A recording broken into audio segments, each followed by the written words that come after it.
Mythbusters are getting all bacteriological as they probe a Seinfeld double-dipping dilemma. But thanks to masses of microbes, their first test was ruined. So this time, the boys are taking precautions.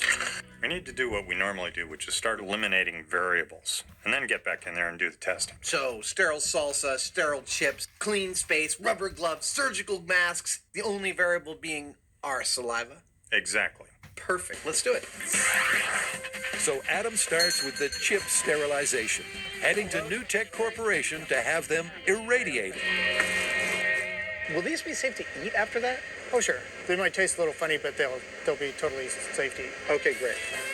Funny tasting, and more importantly, sterile. Friends and family of bacteria may want to look away now, because 2.5 million rads of radiation is about to be unleashed.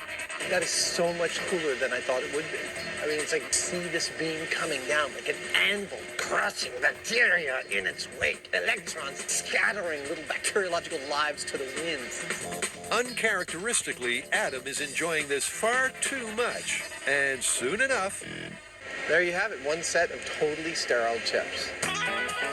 Meanwhile, back at the shop, Jamie's also getting sterile for science.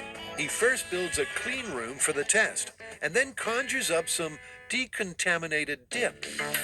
2 parts agar, 1 part sterilized water, and voila. Well, okay then. I think that kind of looks like as close to salsa as we're going to get. To make sure the test runs smoothly, the boys have Dr. Russell Vance, an expert in pathogenesis. He's the guy in the middle. What's first?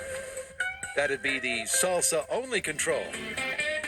Using much more sophisticated equipment than those earlier swabs, Dr. Vance prepares the Petri dishes. What now? Now is double dipping, except this time with the fully irradiated chips. Okay, here we go.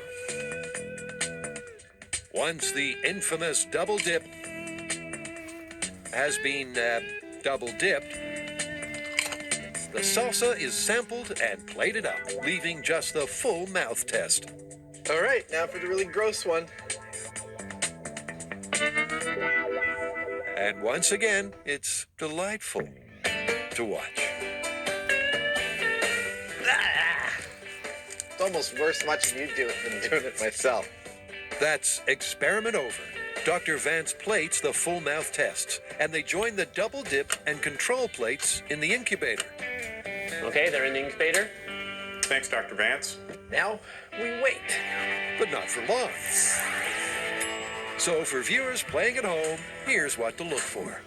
The stated myth is that double dipping is just as bad as putting your whole mouth in the bowl of dip in terms of transmitting bacteria to it. So if this is true, we would expect to see the same amount of bacteria on the double dipping Petri dish as we would on the whole mouth in the bowl Petri dish. Here we go. This is my control. It's clean. Here's your control. It's clean. Just what we expected to see. That's a clean start, meaning Jamie's salsa was bacteria-free.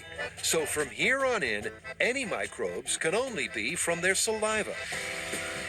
Here is my double dipping. Maybe 1? There's 1 bacterial colony.